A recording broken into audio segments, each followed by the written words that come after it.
सबसे भरोसेमंद news channel India news Haryana. मैं हूं आपके साथ पराग गुप्ता। नेशनल हेराल्ड का मुद्दा एक बार फिर चर्चा में है। नेशनल हेराल्ड को लेकर कांग्रेस ने देश भर में विरोध प्रदर्शन किया, तो हरियाणा में भी कांग्रेस के विरोध प्रदर्शन का असर देखने को मिला। सिरसा में कांग्रेस कार्यकर्ताओं ने कुमारी सैलजा के नेतृत्व में विरोध जताया, तो दिल्ली में कांग्रेस के आला नेता विरोध प्रदर्शन में शामिल हुए। दरअसल ईडी ने कांग्रेस के नेशनल हेराल्ड अखबार और एसोसिएटेड जर्नल्स लिमिटेड से जुड़े मनी लॉन्ड्रिंग केस में मंगलवार को पहली चार्जशीट दाखिल की। इसमें सोनिया गांधी, राहुल गांधी, सैम पित्रोदा और सुमन दुबे के नाम शामिल हैं। ईडी का आरोप है कि कांग्रेस नेताओं ने साजिश के तहत एसोसिएटेड जर्नल्स लिमिटेड की 2000 करोड़ की संपत्तियों पर कब्जे के लिए उसका अधिग्रहण निजी स्वामित्व वाली कंपनी यंग इंडियन के जरिए केवल 50 लाख रुपए में कर लिया। इस कंपनी के 76% शेयर सोनिया और राहुल गांधी के पास हैं। ईडी की दाखिल चार्जशीट के विरोध में ही कांग्रेस ने देश भर में ईडी के दफ्तरों के बाहर विरोध प्रदर्शन किया। वहीं दिल्ली में पार्टी मुख्यालय के सामने प्रदर्शन कर रहे कार्यकर्ताओं को दिल्ली पुलिस ने हिरासत में लिया। अब मामले की सुनवाई 25 अप्रैल को दिल्ली के राउज एवेन्यू कोर्ट में होगी। कोर्ट ने ईडी से मामले की केस डायरी भी मांगी है। बता दें कि 2012 में बीजेपी नेता सुब्रमण्यम स्वामी ने सोनिया, राहुल और उनकी सहयोगी कंपनियों से जुड़े लोगों के खिलाफ इस मामले की शिकायत की थी। 12 अप्रैल 2025 को जांच के दौरान कुर्क संपत्तियों को जब्त करने की कार्रवाई की गई। ईडी ने दिल्ली, लखनऊ और मुंबई में 661 करोड़ रुपए की अचल संपत्तियों को कब्जे में लेने के लिए नोटिस जारी किया था। इससे पहले मंगलवार को ही सांसद प्रियंका गांधी के पति रॉबर्ट वाड्रा ईडी के ऑफिस पहुंचे, जहां उनसे गुरुग्राम के शिकोपुर लैंड घोटाले में पूछताछ हुई। वहीं कांग्रेस नेताओं ने मामले में बीजेपी पर आरोप लगाए हैं। कांग्रेस महासचिव संगठन केसी वेणुगोपाल ने कहा कि पीएम मोदी और गृह मंत्री शाह धमकाने का काम कर रहे हैं। हालांकि बीजेपी ने कहा कि जो लोग भ्रष्टाचार और सार्वजनिक संपत्ति की लूट में लिप्त थे, उन्हें अब इसका खामियाजा भुगतना पड़ेगा। बीजेपी ने कहा कि अब ईडी का मतलब डकैती और वंशवाद का अधिकार नहीं है। वे जनता का पैसा, संपत्ति हड़प लेते हैं और कार्रवाई होने पर विक्टिम कार्ड खेलते हैं। उन्होंने नेशनल हेराल्ड मामले में भी जनता की संपत्ति को अपना बना लिया। वहीं कल हरियाणा में कांग्रेस विरोध प्रदर्शन करेगी। आज इसी मुद्दे पर करेंगे चर्चा, लेकिन उससे पहले कुछ सवाल। ईडी की कार्रवाई पर कांग्रेस का पारा क्यों हाई हुआ है? क्या कांग्रेस परिवार को बचाने के लिए सड़कों पर आई है? केंद्रीय एजेंसियों को लेकर कब तक सियासी लड़ाई जारी रहेगी? और वो केस में कुछ नहीं है, वो तो पेपर का केस है जो पंडित जवाहरलाल नेहरू जी ने 1937 में वो पेपर चलाए। तो उसके बाद में जब उसकी मासी हालत कम हो गई, तब उन्होंने थोड़े दिन बंद किए। फिर उसको चालू करने के लिए सोनिया गांधी जी ने पूरी कोशिश की, उसको डोनेशन ये और कर्जा लेके वो पेपर चलाए। लेकिन अब जो कर्जा लिए तुम वो गलत है, इनका कहना है, और तुम्हारे नाम से कर लेने के लिए ये सब चीजें की है। उनका नाम कैसा होता? कंपनी में बहुत से मेंबर्स हैं, मैं भी मेंबर हूँ, दूसरे भी मेंबर्स हैं, श्याम बटोड़ा मेंबर है, और अपने दूसरे और भी चार्टर्ड अकाउंटेंट्स भी मेंबर्स हैं। तो ये उनको डरा के रखने के लिए वो कोशिश कर रहे हैं। ये बीजेपी कानून छोड़ के काम कर रही है। ये इसके लिए हम डट के मुकाबला करेंगे, और जो चीज़ गलत है उसको हम गलत साबित करके जी बिल्कुल, हम सिरसा में भी करने जा रहे हैं। अभी इस मीटिंग के बाद करेंगे हम, और ये केवल और केवल राजनीतिक भावना से प्रेरित कांग्रेस पार्टी से, राहुल जी की सच्चाई से डरकर इस तरह की कार्रवाई कर रहे हैं। आपने देखा कि चाहे इनका परिवार, पूरे परिवार के खिलाफ इस तरह से किया जा रहा है। सोनिया जी राहुल जी पर झूठे ऐसे इल्ज़ाम लगाकर आज एकदम जैसे चार्जशीट फाइल की गई है, कांग्रेस पार्टी इस बात को कतई एक्सेप्ट नहीं करेगी और हमको सड़कों पर उतरना होगा। जिस भी फोरम पर ये लड़ाई लड़नी होगी, हम सच्चाई की लड़ाई लड़ेंगे। राहुल जी की, सोनिया जी की आवाज़ दबने वाली नहीं है। ये वही परिवार है और ये वही कांग्रेस पार्टी है जिसने देश को आज़ादी दिलाई। अंग्रेज़ों से हम नहीं दबे थे, तो इनसे, इनकी दमनकारी नीतियों से हम नहीं दबने वाले। वक़्फ़ बिल को लेके आज सुनवाई है सुप्रीम कोर्ट में। हाँ ठीक है, अब देखते हैं सुप्रीम कोर्ट उस पर क्या व्यू लेता है।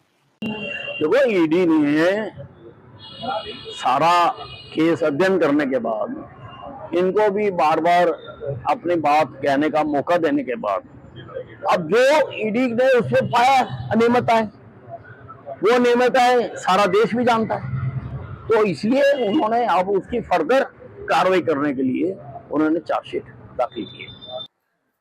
अगर कांग्रेस ने कोई सवाल करना है तो जो बात मैंने प्रेस के सामने रखी है, इनका जवाब दे, जनता को जवाब दे कि इसमें कहीं कोई झूठ है क्या। अगर ये सच है तो इस सच का सामना करे। जिस प्रकार से उन्होंने सरकार में रहते हुए सरकारी पैसे का दुरुपयोग किया है और एक निजी कंपनी को इतनी बड़ी मोटी रकम, करोड़ों की रकम जो ट्रांसफर करते हुए और सीधा कांग्रेस पार्टी को लाभ पहुंचाने का जो काम किया, जो कांग्रेस की सरकार ने किया, और जो एक कंपनी जिस काम के लिए बनाई गई थी उसको फायदा पहुंचाने के लिए जो यंग इंडिया लिमिटेड कंपनी के नाम से जो इन्होंने एक बड़ा खेल किया है, उस पर जवाब देना चाहिए और सच्चाई को स्वीकार करना चाहिए। मैं कांग्रेस से निवेदन करता हूं। ये आरोप राजनीतिक आरोप है, कांग्रेस लगाती रहती है। इस वक्त हमारे साथ 4 खास मेहमान जुड़ गए हैं। इस पर चर्चा करने के लिए सीधा आपका परिचय करा दें। बीजेपी से प्रवक्ता विधु रावल हमारे साथ हैं, कांग्रेस पार्टी से प्रवक्ता बजरंग दास गर्ग हैं, इनेलो से प्रवक्ता अमनदीप केसरी हैं और राजनीतिक विश्लेषक राकेश कुमार इस वक्त हमारे साथ हैं। आप चारों का बहुत स्वागत है आज की चर्चा में।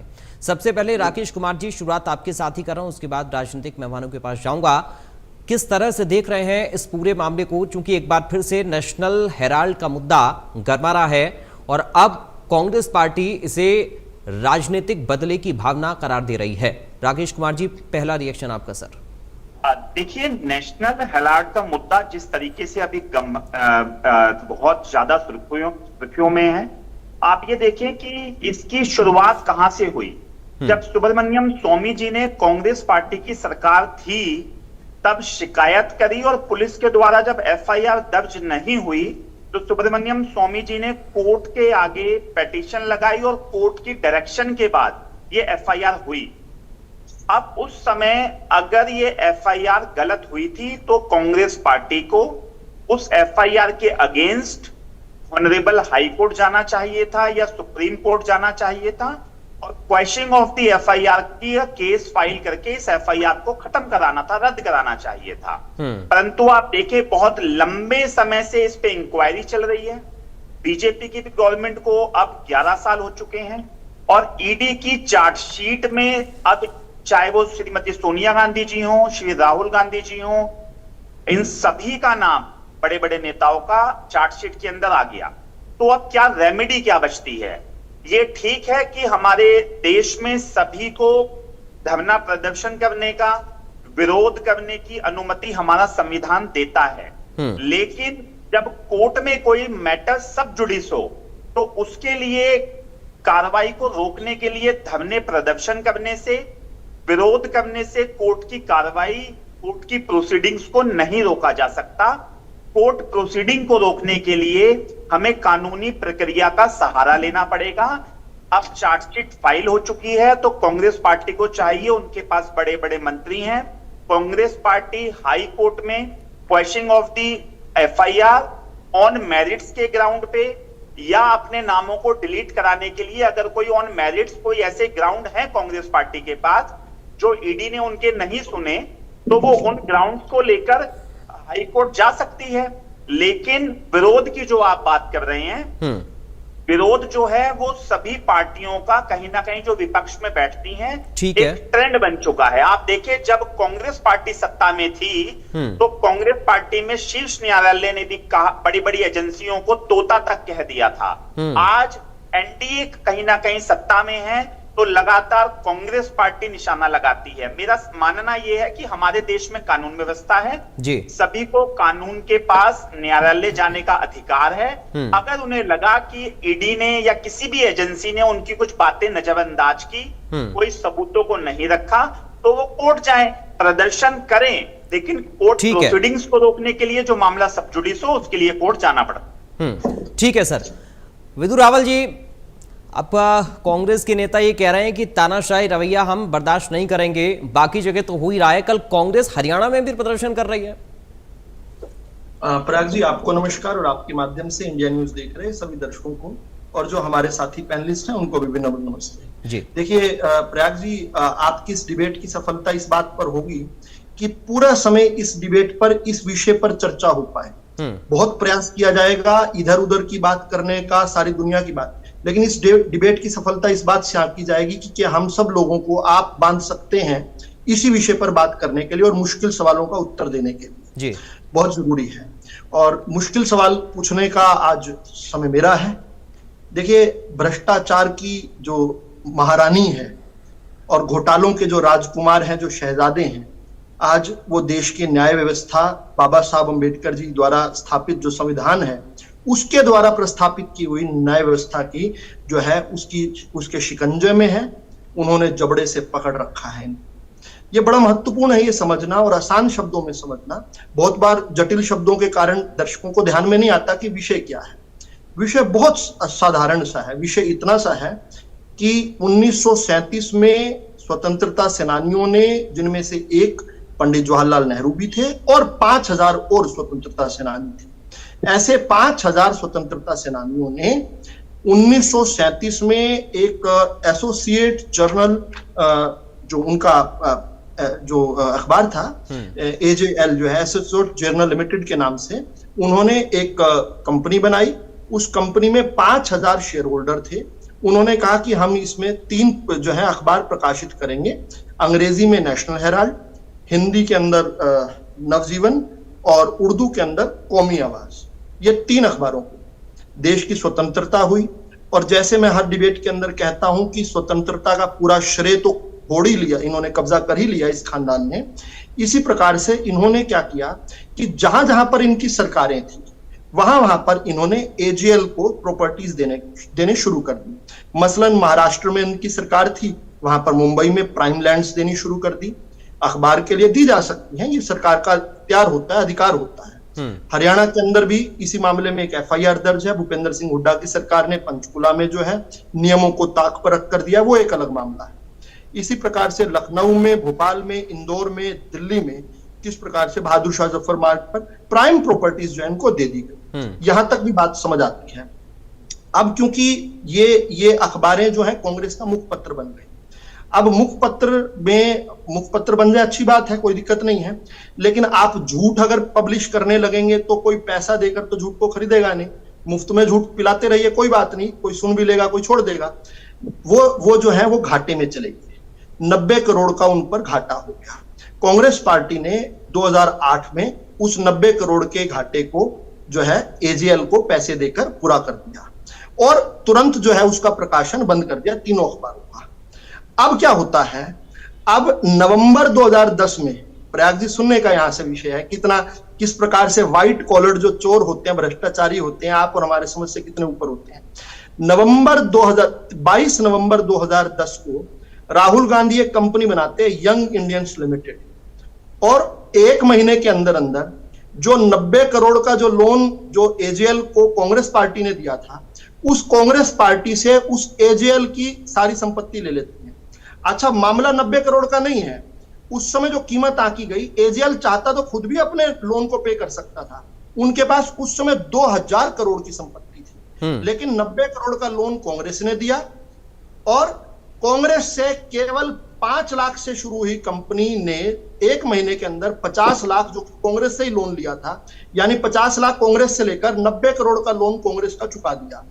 ऐसा करते हुए जो हमारे स्वतंत्रता सेनानियों के वंशज थे, जिनमें से एक शांति भूषण और एक जस्टिस मार्कंडे करजू, जिनके पिताजी इसके मेंबर थे, ऐसे ऐसे 1057 स्वतंत्रता सेनानियों ने आवाज उठाई। उनको कहा कि हमें तो बता देते भाई, कैसे राहुल गांधी ने कर दिया। मजे की बात यह है कि जो एजेएल का मालिक जवाहरलाल नेहरू जी नहीं थे, उसके बाद इंदिरा गांधी जी, राजीव गांधी जी, सोनिया गांधी जी नहीं थी, लेकिन ये जो कंपनी बनाई 5 लाख रुपए से, इसके 76% मालिक जो है राहुल गांधी और सोनिया गांधी। आसान शब्दों में कहें तो हरियाणा की, महाराष्ट्र की, दिल्ली की, उत्तर प्रदेश की प्राइम लैंड्स को, करोड़ों की लैंड को, जो आज 5000 के करोड़ के करीब संपत्ति हो चुकी है, उसको इन्होंने केवल 50 लाख जो कि कांग्रेस से लोन लिया था, उसको लेकर इन्होंने अपने नाम कर लिया। उस पर किराए लेने लग गए। अब यहाँ पर अडानी अंबानी का तो खूब नाम करते हैं। मुझे 30 सेकंड और दे दीजिए, मैं बात पूरी कर लूंगा। आज तो कांग्रेस को सवाल के उत्तर देने हैं सारे।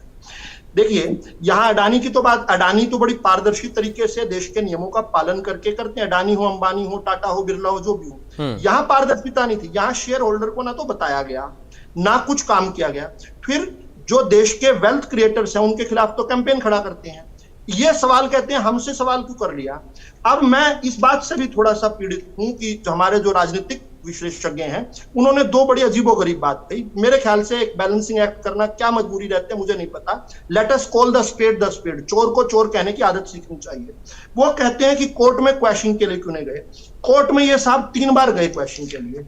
कोर्ट ने इनको आखिरी बार जो है, यानी माननीय सुप्रीम कोर्ट ने इनको 2016 में इनकी कार्रवाई रोक की अपील और क्वैश करने की अपील को फाड़कर फेंक दिया। उससे पहले 2 और कोर्टों ने भी, जो दिल्ली के राइस एवेन्यू कोर्ट था और जो दिल्ली हाई कोर्ट है, उन्होंने भी फाड़ दिया। 3 बार गए, तीनों बार इन मुंह की खाकर आए।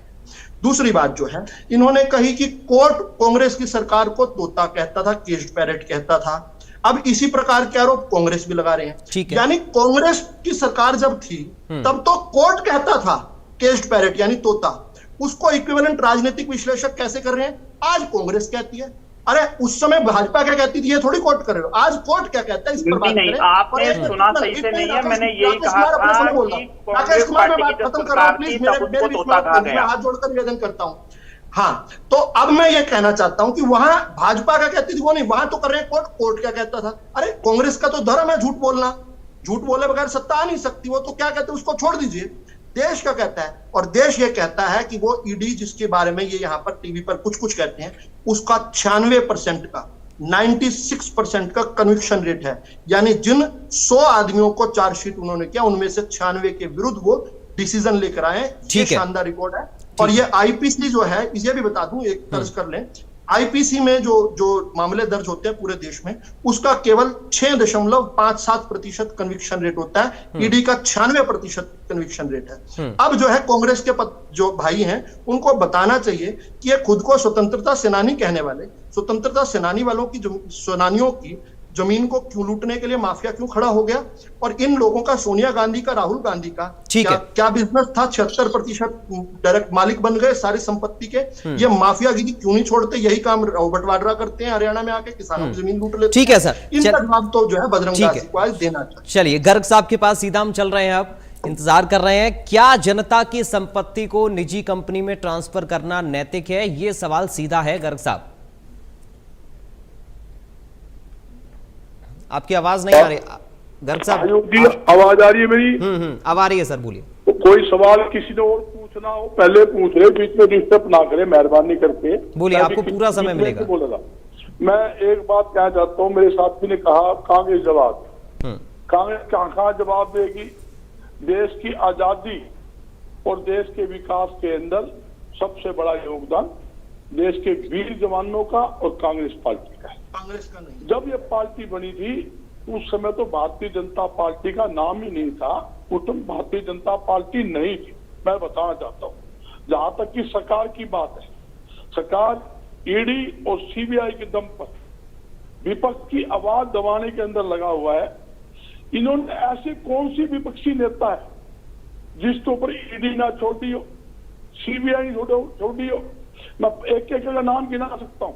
शरद पवार ले लो, शिव छाया ले लो, नीतीश कुमार जी ले लो, मैं ममता जी ले लो, नायडू जी ले लो, कमलनाथ ले लो, मतलब हर एक व्यक्ति के साथ इन्होंने यही काम किया ताकि इनकी आवाज दबाई जाए।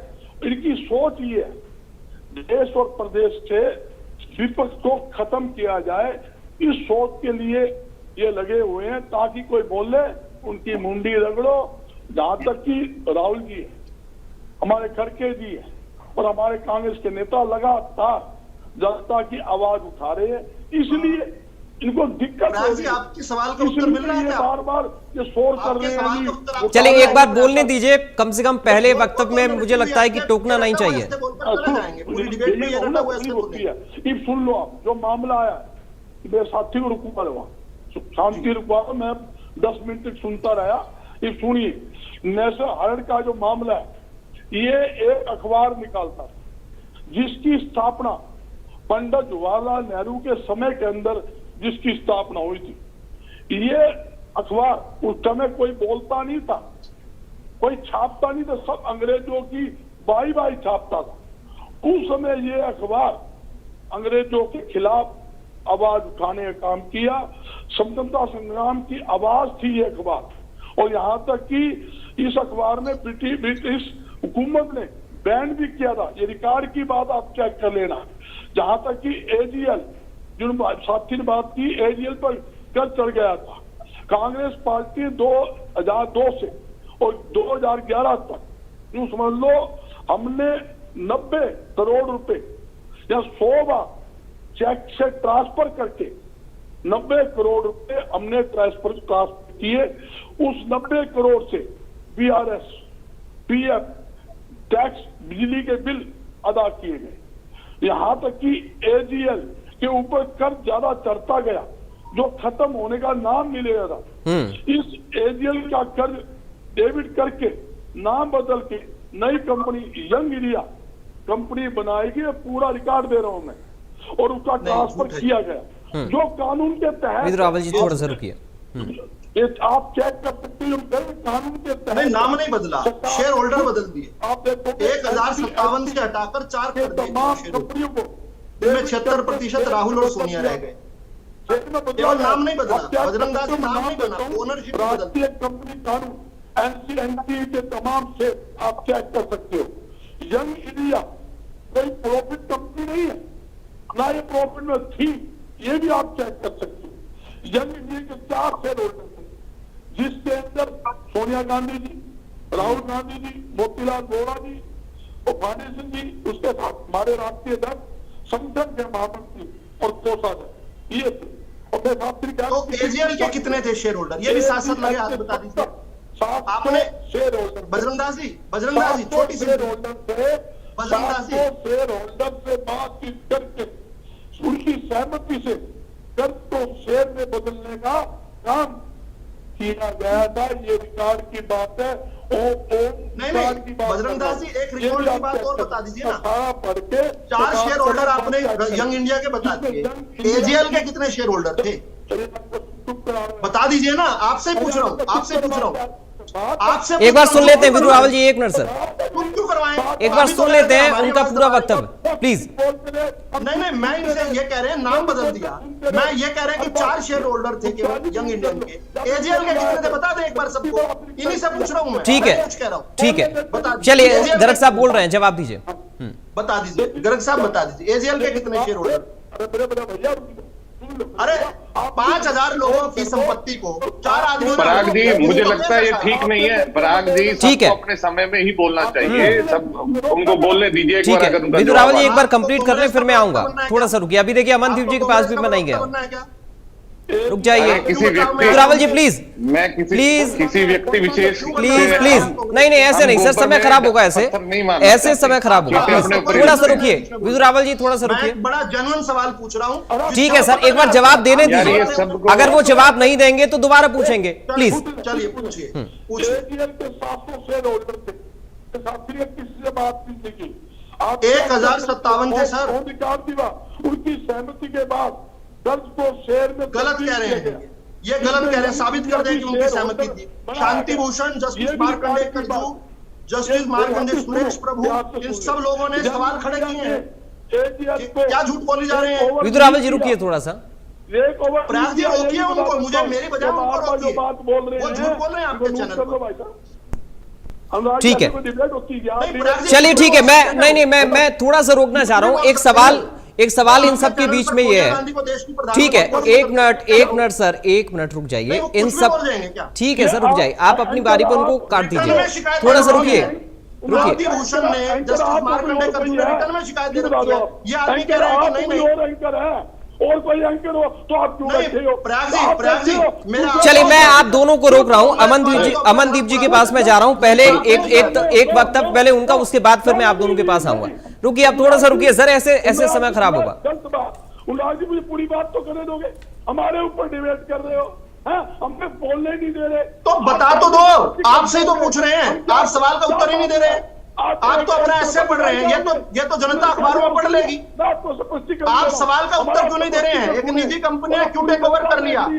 एजीएल को रिवाइव करना था तो एजीएल को रिवाइव कर लेते। नई कंपनी बनाने की जरूरत क्यों पड़ी? सोनिया और राहुल को मालिक बनाकर नई कंपनी को एजीएल के साथ। चलिए ठीक है, अब थोड़ा सा आप दोनों रुकिए प्लीज। मेरा निवेदन आप दोनों से है, विदु रावल जी और बजरंग दास जी। एक रिएक्शन पहले अमनदीप जी का, फिर मैं गर साहब आऊंगा, आपको पूरा मौका दूंगा। बिल्कुल भी शिकायत आपको नहीं होगी प्लीज, लेकिन अभी थोड़ा सा आपको रुकना होगा क्योंकि अमनदीप जी इंतजार बहुत देर से कर रहे हैं, उनके पास में एक भी बार नहीं गया हूं। बजरंग जी मैं पूरा मौका आपको दूंगा सर, मैं पूरा मौका आपको दूंगा, आप पर ही चर्चा है, आपको मौका दूंगा। थोड़ा सा प्लीज रुकिए, मेरा भी निवेदन स्वीकार करिए सर। बजरंग जी मेरा भी निवेदन स्वीकार करिए प्लीज। बजरंग जी मैं आऊंगा आपके पास, मैं आऊंगा, थोड़ा सा निवेदन है मेरा। अमनदीप जी के पास एक बार मैं चला जाऊं क्योंकि एक भी बार उनके पास नहीं गया हूं। अमनदीप जी मेरे दो सवाल हैं। सवाल एक, ये क्या प्रेशर पॉलिटिक्स कांग्रेस करने की कोशिश कर रही है या फिर सत्ता पक्ष प्रेशर बना रही है एजेंसी पर, जिस तरह का आरोप है? और दूसरा सवाल ये कि अगर सारी चीजें पारदर्शी हैं तो फिर जांच से क्या डर लग रहा है, और लग रहा है तो क्यों लग रहा है कांग्रेस पार्टी को, राहुल गांधी को, सोनिया गांधी को? जी पराग जी बिल्कुल, आपके जवाब से पहले मैं फिर से एक निवेदन करना चाहूंगा कि जैसे पहले भी आपकी डिबेट में आया कि सार्थक चर्चा करके इस डिबेट का जो सारांश है, रिजल्ट है, उसी चीज पे डिपेंड करेगा। जब बाकी सभी प्रवक्ता रमेश कुमार जी, बजरंग जी, हम बिल्कुल सार्थक सुन रहे हैं तो दूसरे भाई को भी सुनना चाहिए। कोई अपना जवाब किसी तरह से कोई डिफेंस में दे रहा हो। रही बात जो आज के मुद्दे पर पराग जी आपने सवाल उठाया, देखिए बिल्कुल गंभीर मुद्दा है, जहां पर अगर ईडी जो कि एक संवैधानिक एजेंसी है और संवैधानिक एजेंसी ने अगर केस रजिस्टर्ड किया, चार्जशीट दाखिल की है कोर्ट के अंदर, ये बिल्कुल हम इस पक्ष में है कि कांग्रेस के नेताओं को अगर वो पाक साफ हैं तो बिल्कुल केस कोर्ट का सामना करना चाहिए, कोर्ट में आना चाहिए। वो इस देश के नागरिक हैं और अगर इस देश के नागरिक होने के साथ साथ वो प्रमुख विपक्षी पार्टी के अपने आप को नेता भी कहते हैं, विपक्षी जो एलओपी भी हैं, विपक्ष के नेता भी हैं संसद के अंदर, तो उनको न्यायिक जो भी प्रणाली है उसको पूरा करना चाहिए। और बिल्कुल अगर वो गलत है कहीं और उनके पास तथ्य हैं तो कोर्ट के सामने उनको साफ साफ आना चाहिए। रही दूसरी बात कि क्या पार्टी प्रेशर बना रही है, सत्ता दल प्रेशर बना रही है, और दूसरी ये संवैधानिक एजेंसियां क्या सत्ता दल दुरुपयोग करती है, बिल्कुल मैं इसमें जो हमारे साथी पैनलिस्ट राकेश कुमार जी हैं जो विशेषज्ञ हैं उनकी बात से सहमत हूं। सुप्रीम कोर्ट ने पहले भी ऐसी टिप्पणियां की, क्योंकि जब मामले सुप्रीम कोर्ट तक पहुंचते हैं कि जो संवैधानिक एजेंसियां हैं उसको केंद्रीय सरकार अपने तोते के रूप में इस्तेमाल करती थी। हमने देखा 2014 से पहले लगातार आपके टीवी चैनल्स पे, अखबारों के अंदर सीबीआई के छापे आते थे, सीबीआई का छापा वहां पड़ गया। 14 के बाद सीबीआई की जगह ईडी के छापे आने लग गए, सीबीआई शब्द हट के ईडी आ गया, ईडी का छापा वहां पड़ गया, ईडी का छापा वहां हो गया, उस पर केस दर्ज कर दिया।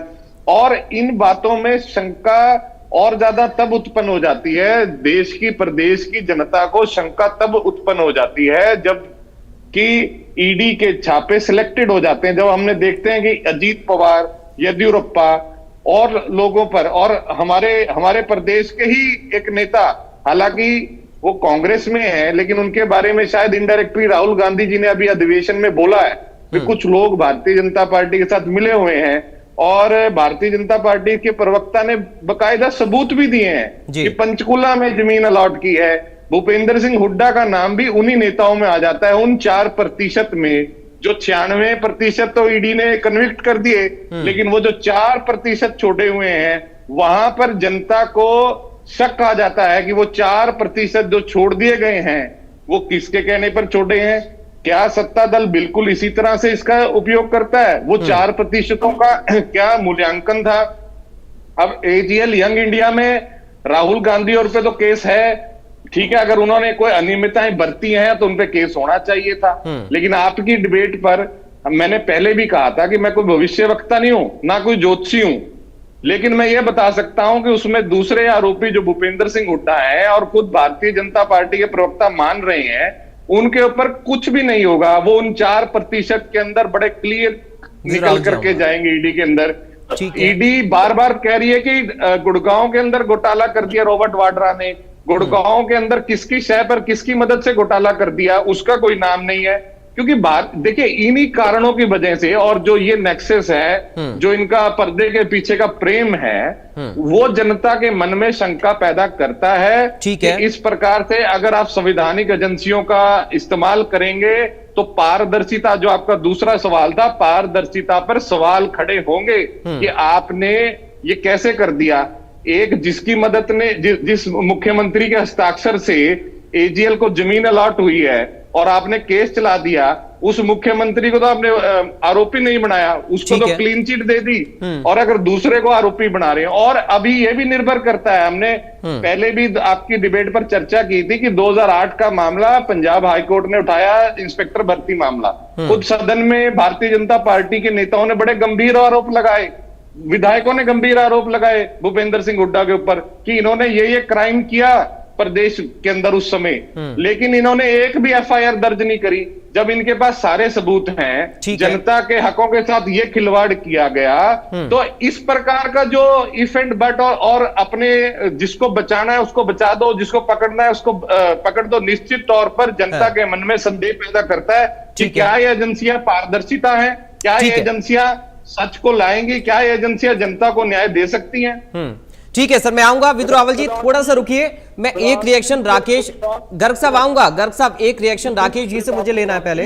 आप मेरे जवाब लो, फिर भी सवाल कर लेना, जो डिबेट हमारे ऊपर आज जवाब ये देना तो मुझे मौका। अच्छा चलिए ठीक है, अमनदीप जी ने जो कहा बोलिए, जवाब आप तो कथा पढ़ रहे हैं। मैं राकेश जी के पास थोड़ी देर बाद चला जाऊंगा। गर्ग साहब आप बोल लीजिए। विद्रोह रावल जी प्लीज, आपने भी शुरुआत में कहा था कि बजरंग दास जी को मौका तो देना चाहिए क्योंकि चर्चा मौका दीजिए, सवाल का उत्तर देने के लिए। अभी उत्तर ले रहे हैं, देखते देते हैं या नहीं, अभी उत्तर ले रहे हैं, देखते देते हैं या नहीं। निजी आपने जो सवाल पूछा था मैं दोहरा देता हूँ, निजी कंपनियों को एजीएल के शेयर क्यों दिए, इसका उत्तर आपको 10 मिनट में मिल गया क्या? चलिए अभी फिर से लेने की कोशिश करते हैं। विद्रोह रावल जी, एक बार कोशिश करते हैं लेने की, उत्तर नहीं मिलेगा तो फिर मैं टोकूंगा। लेकिन कहता हूँ आप कोशिश करिए, ठीक है। आप 10 मिनट तक अनइंटरप्टेड इनको ऐसे मत पढ़िए, आप लगातार इनसे पूछिए कि सर सवाल क्या है। एक बात एजीएल के पास इन्होंने एक आरोप लगाया 500 करोड़ की प्रॉपर्टी, ये 500 करोड़ की कोई प्रॉपर्टी नहीं है,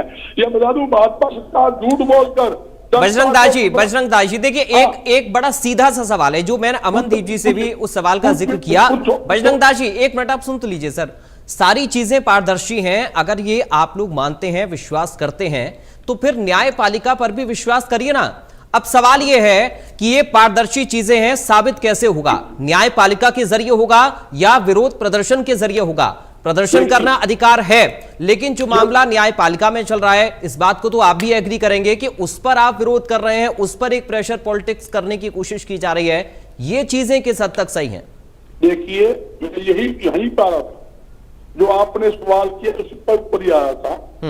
हम कहते हैं हम कांग्रेस पार्टी कानून को मानने वाली पार्टी, हम अदालत में लड़ाई लड़ेंगे, इसमें कोई दो राय नहीं, लड़ेंगे और जीतेंगे। आप देखिए, अदालत ने जो केस ईडी में गया, 365 दिन का समय दिया गया। भाई आप इसको चेक कीजिए, 365 दिन के बाद इन्होंने फिर 9 अप्रैल को ये फर्जी चार्जशीट तैयार करके एक ये गलत है। जिसको फर्जी कैसे ओपन कह रहे किया हैं? गया, मैं ये बता फर्जी सकता कैसे हूं। कह रहे हैं ये? मैं यही बताना चाहता हूँ जहाँ सर, आप पूछना प्रयाग चाहते जी, हैं। आप क्यों नहीं तो टोकते हमने इनको? अदालत में लड़ना- चलिए मैं थोड़ा सा गर्ग साहब थोड़ा सा रोक रहा हूँ। गर्ग साहब बजरंग दास जी थोड़ा सा रुकिए। विदुर रावल जी आप भी रुकिए। ठीक है। आप बार बार मुझे क्यों रोक रहे हैं? आप क्यों नहीं बोलते कुछ भी? ये फर्जी- ठीक है बजरंग दास जी थोड़ा सा रुकिए प्लीज। उन्होंने मानना है कुछ भी बोलते जाइए, ठीक है। आप चुपचाप सुन रहे हैं उनकी बात। ठीक है चुपचाप ठीक है ठीक है सर ठीक है। बजरंग दास जी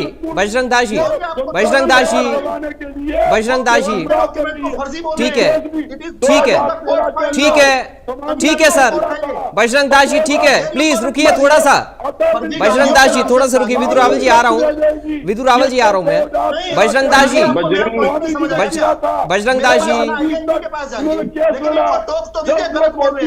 विदुर रावल जी आ रहा हूँ मैं आपके पास। बजरंग दास जी थोड़ा सा रुकिए तो सही। बजरंग दास जी लगातार मत बोलिए सर। बजरंग दास जी लगातार मत बोलिए प्लीज। रुकिए सर थोड़ा सा रुक जाइए। अरे बजरंग दास जी रुक जाइए थोड़ा सा। बजरंग दास जी थोड़ा सा रुकिए प्लीज। डाउन करिए ऑडियो, आपकी आवाज नहीं जा रही है। प्लीज रुकिए अब। बजरंग दास जी रुकिए। बजरंग दास जी रुकिए। राकेश जी सवाल एक है, फिर मैं विदुर रावल जी आऊंगा आपके पास। सवाल ये है कि जो चीजें एक प्रक्रिया के तहत चल रही हैं, एजेंसी कोर्ट में अगर अपनी चार्जशीट दाखिल कर रही है तो उन दस्तावेजों को फर्जी करार देना ही क्या यह साबित करता है कि सारी चीजें पारदर्शी हैं, या फिर न्यायपालिका के अंदर जो ट्रायल चल रहा है उससे साबित होगा? क्या विरोध प्रदर्शन के जरिए प्रेशर पॉलिटिक्स से यह साबित हो सकता है कि चीजें पारदर्शी हैं? बजरंग दास जी रुकिए सर। एक एनालिसिस पहले एनालिस्ट का भी प्लीज। बजरंग दास जी रुकिए। बजरंग दास जी रुकिए सर। बजरंग दास जी रुकिए प्लीज। ठीक है सर ठीक है रुकिए सर रुकिए। जैसा आपने पूछा, सबसे बड़ी बात यह है कि अगर किसी डॉक्यूमेंट को फर्जी करार दिया जा रहा है तो उसके लिए कोर्ट प्रक्रिया में एक एविडेंस का एक पार्ट होता है। एक प्रोसिक्यूशन एविडेंस होगा, एक डिफेंस एविडेंस होगा। तो जितने भी लोगों को आरोपी बनाया गया है उन्हें मौका मिलेगा कि वो अपने एविडेंस को कोर्ट में लेकर जाएं और बताएं कि ये एविडेंस झूठा है, और वो प्रूव करें कि वो एविडेंस किस तरीके से झूठा है। और उससे भी बड़ी बात इसमें एक और बहुत ही जो मैं कहना चाहूंगा, मेरा व्यक्तिगत मानना ये है कि किसी भी इंक्वायरी के अंदर एक टाइम बाउंड भी होना चाहिए। आप देखिए कि इतने सालों के बाद अगर चार्जशीट फाइल होगी तो उसका निर्णय कब तक आएगा, ये भी एक बहुत बड़ी चिंता का विषय है। मैं तो ये अपील करूंगा कि इसकी जो सुनवाई है वो बहुत फास्ट ट्रैक पर होनी चाहिए। अगर फास्ट ट्रैक पर नहीं हुई तो इतने साल लग गए चार्जशीट फाइल होने में, तो ट्रायल होने में कितना समय लगेगा। दूसरी बात कि किसी भी डॉक्यूमेंट को फर्जी कहने से फर्जी कहना और फर्जी प्रूफ करना, ये दोनों अलग बातें होती हैं, वो कोर्ट में प्रूफ होगा। लेकिन विरोध प्रदर्शन के अंदर केवल विरोध आप कर सकते हैं, लेकिन मैंने दोबारा भी पहले भी कहा था कि जो मामला कोर्ट में सब जुडिस है उसके ऊपर बाहर कम प्रतिक्रिया होनी चाहिए, और जिनके ऊपर आरोप लगा है वो कोर्ट में कानूनी प्रक्रिया के तहत उसके अंदर जो भी लीगल रेमेडीज हैं उनको अवेल करें और वहां पे प्रूफ करें कि कौन सा डॉक्यूमेंट झूठा है और सच्चा है। ठीक है, चलिए विदुर रावल जी रखिए अपनी बात। देखिए, मैं फिर से आपसे कह रहा हूं, मेरा भी समय दे दीजिए। कांग्रेस पार्टी की डिबेट है, बजरंग दास जी का बिल्कुल ठीक है कहना ही, लेकिन सवालों के उत्तर दें। आप यहाँ भाषण थोड़ी देने आए हैं सर, प्लीज नहीं। बजरंग जी रुकिए, मैं आपको दूंगा। बजरंग जी रुकिए। अच्छा विदुर रावल जी, मैं बात क्या है ना, एक मिनट बजरंग जी, मुझे एक बार छोटी छोटी बातें कहनी है बस, अब आपने बोलना है। बजरंग जी एक मिनट रुकिए, एक बार सुन लेते विदुर रावल जी। विदुर रावल जी कुल मिलाकर, बजरंग जी ठीक है बजरंग जी एक एक करके सर प्लीज। विदुर रावल जी एक छोटी सी लाइन इसमें ऐड कर रहा हूं। कुल मिलाकर गर्ग साहब ये कह रहे हैं, कांग्रेस पार्टी कह रही है ये राजनीतिक बदले की भावना है। देखिए, ये तो तभी जब साबित होगा तभी तो, जब कोर्ट के अंदर ये लोग गए, क्वेश्चन के लिए गए, एक नहीं दो नहीं तीन कोर्टों ने, और बाद में 2016 में जाकर माननीय सुप्रीम कोर्ट ऑफ इंडिया ने। अगर ऐसा होता जो यहां पर बजरंग दास जी कह रहे हैं, बजरंग दास जी से ज्यादा इक्विप्ड जो वकील है कांग्रेस पार्टी के नेता हैं, अभिषेक मनु सिंघवी एक एक सुनवाई के 25-25 लाख लेते हैं। कपिल सिब्बल भी उन दिनों कांग्रेस पार्टी में थे। बड़े बड़े नेता हैं, पी चिदम्बरम से लेकर सलमान खुर्शीद तक बड़े बड़े नेता, हम लोगों की तो पहुंच से भी बाहर हैं। ऐसे लोगों की ने जाकर एक्यूज नंबर 1 सोनिया गांधी और एक्यूज नंबर 2 राहुल गांधी, इनको बचाने के लिए वहां गए, मुंह की खाकर आए हैं। तो कोर्ट तो कम से कम नहीं मानता ये कि ये जो है बदले की भावना से है। अब कांग्रेस पार्टी वाला और बेचारा क्या कहे, मैं उनकी स्थिति समझ रहा हूं, लेकिन मैं इस बात में एक छोटा सा तथ्य और जोड़ देता हूं, फिर मुझे अमनदीप केसरी जी के कुछ सवालों का उत्तर देना, और बजरंग दास जी को सारा समय दीजिएगा, मेरा भी। लेकिन मैं एक बार सवाल दोहरा दूंगा कि बजरंग दास जी से पूछा क्या जा रहा है, उनका उत्तर प्लीज दिया कीजिए। देखिए सीधा सीधा जो है एक और तथ्य बजरंग दास जी बड़ी पैशनेटली कर रहे हैं, उनका धर्म बनता है भाई, अगर कोई भी कांग्रेस पार्टी का उनकी जगह प्रवक्ता होगा देगा। यही काम जो है 50 साल तक मोतीलाल वोहरा ने भी किया था। 1970 से लेकर जब तक वो जिए, यानी 2020 में उनकी दुखद मृत्यु हुई थी कोविड के दौरान। लेकिन बजरंग दास जी 50 साल की सेवा का सिला क्या दिया राहुल गांधी ने पता है? जब राहुल गांधी को 2022 में बुलाया ईडी ने क्वेश्चन करने के लिए, सारा का सारा ब्लेम जो है, जो 2 साल पहले जिनका देहांत हुआ था ऐसे स्वर्गीय मोतीलाल वोहरा पर सारा का सारा डालकर अपने हाथ साफ कर दिए। ये कांग्रेस पार्टी कर दी, सामंतवादी सोच है। ये बजरंग दास जी और मोतीलाल वोहरा की ये देखिए ना कितना मुश्किल डिबेट में बैठे आज बजरंग दास जी, और मुस्कुरा रहे हैं, मैं इनकी तारीफ कर रहा हूं। अभी सुनिए ना प्रयाग जी, अभी तो उनके अमनदीप जी के सवालों का उत्तर देना, लेकिन ये लोग कितना, इन लोग गांधी खानदान के लिए बजरंग दास या मोतीलाल वोहरा कोई कुछ नहीं वैल्यू रखते, ये ऐसे पानी कितना झाड़ देते। ठीक है, ये बड़ी बेशर्मी वाली बात है कि मरणोपरांत 2 साल में। अब जो है सीधा सीधा जो है भाई ने सवाल किया, इंडियन नेशनल लोकदल वाले भाई ने, और उन्होंने कहा कि सिलेक्टेड छापे हो रहे हैं। अमनदीप केसरी जी, इस पर ये 2012 में केस दर्ज किया था, ये कांग्रेस की सरकार थी, छापे किसी ने नहीं मारे। ईडी ने तो, ईडी में दिग्विजय सिंह के रिश्तेदार थे जो ईडी के उस समय के डायरेक्टर थे, उन्होंने तो क्लोजर की रिपोर्ट फाइल कर दी थी कि इसमें कुछ केस ही नहीं बनता। वो तो बाद में जाकर कोर्ट के माध्यम से दोबारा जब हमारी सरकार बनी, कोर्ट के द्वारा ही एफआईआर दर्ज हुई, कोर्ट के द्वारा ही क्लोजर की रिपोर्ट जो दिग्विजय सिंह के रिश्तेदार जो ईडी के डायरेक्टर थे उन्होंने दर्ज कर दी थी। अब तो रिटायर्ड ऑफिसर हैं वो। तो ऐसा मत कहिए कि सिलेक्टेड, आपके पास पूरा मौका है। आपको सुब्रमण्यम स्वामी ऐसे ही थे जैसे अमनदीप केसरी है। जैसे जब सुब्रमण्यम स्वामी जाकर केस कर सकते हैं, तो अमनदीप केसरी को डिबेट में रोने की आवश्यकता नहीं है साहब। आप बड़े अच्छे से जाकर केस फाइल कीजिए, आप एफआईआर करवाइए, लेकिन करवाते नहीं है। ठीक है, मुझे लगता है विदुर रावल जी, उन्होंने शायद बाकी सारे और भी मामले जिन पर आरोप रखते हैं एक चीज का उत्तर बड़ा जरूरी है। एक चीज का उत्तर बहुत जरूरी है। उन्होंने बार बार एक बात को, उन्होंने अमनदीप केसरी जी ने बार बार कहा, शायद जानकारी में नहीं होगा तो मैं जानकारी दुरुस्त कर देता हूं। उन्होंने कहा कि भूपेंद्र सिंह हुड्डा को छोड़ दिया। साहब, भूपेंद्र सिंह हुड्डा पर 6 एफआईआर दर्ज हैं, 6 एफआईआर, उनमें से एक 2016 में एजेएल के मामले में गलत प्लाट आवंटन की है। अब ये मामले तो अलग अलग हैं, गलत प्लाट आवंटन अलग मामला है, गलत तरीके से स्वतंत्रता सेनानियों की जमीन को हड़पना जो सोनी और राहुल ने किया, ये अलग मामला है। तो अलग अलग मामले चल रहे हैं, तो आप जानकारी दुरुस्त कीजिए, ऐसा नहीं कि भूपेंद्र हुड्डा पर कार्रवाई। ठीक है, बहुत जल्दी से अमनदीप जी के पास मैं जा रहा हूं विदुर रावल जी, चूंकि अब समय कम बचा है। अमनदीप जी रखिए अपनी बात, फिर गर्ग साहब आपके पास आ रहा हूं और कंक्लूजन आप ही से मैं लूंगा। जी पराग जी, मैं यही कह रहा हूँ, भाई ने हमारा, चलो ये कह रहे हैं कि भाई मैं ज्ञान दुरुस्त कर रहा हूँ, लेकिन बात वही है राकेश कुमार जी की कि भैया ये अभी तक तो चार्जशीट फाइल हुई है, और वो जो हुड्डा साहब पे एफआईआर हैं वो तो मेरे ख्याल अभी इंक्वायरी वाली स्टेज में ही चल रही है। फिर चार्जशीट फाइल होगी, फिर ट्रायल होगा, और फिर इन्होंने जो उदाहरण दिया मोतीलाल वोहरा जी का कि भैया वो क्योंकि लंबी आयु के एक जो धरती पे आया है, एक आयु के बाद उनको जाना पड़ेगा, तो ये भारतीय जनता पार्टी की मंशा, नियत और वो सब कुछ स्पष्ट कर रहा है। और साथी प्रवक्ता जो है, कोर्ट की प्रोसीडिंग्स यहाँ पर और ज्यादा पता नहीं वो सही है या गलत है, वो भी डिस्क्लोज नहीं होनी चाहिए, वो गलत है या सही है कि भाई फलाने ने ये दे दिया।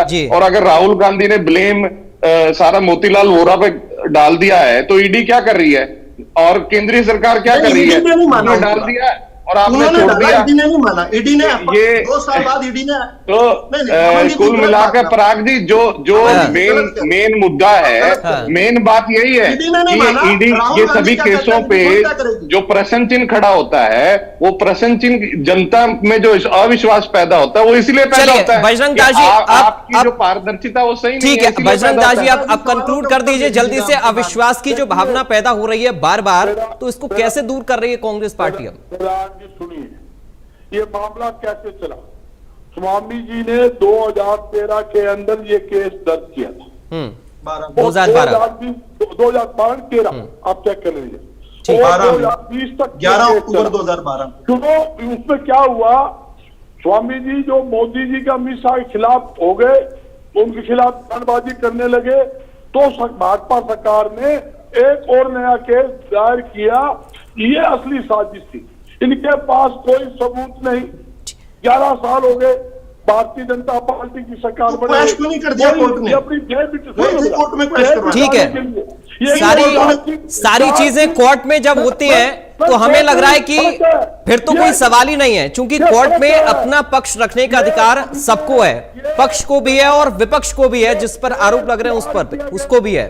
बजरंग दास जी, अभी समय मुझे इतनी इजाजत दे रहा है, बहुत शुक्रिया आपका बजरंग जी, अमनदीप जी आपका शुक्रिया, राकेश जी आपका और विदुर रावल जी आपका शुक्रिया। नेशनल हेराल्ड का मसला एक बार फिर से सुर्खियों में है और इसमें कांग्रेस पार्टी का जबरदस्त विरोध देखने को मिल रहा है। कल हरियाणा में भी कांग्रेस पार्टी विरोध करने जा रही है, मामला कोर्ट में है। किस तरह की प्रतिक्रियाएं और राजनीतिक तौर पर इस पर आ रही हैं, यह भी देखना अहम होगा। फिलहाल आज बड़ी बहस से मुझे दीजिए इजाजत, बाकी खबरों के लिए आप बने रहिए। राम राम।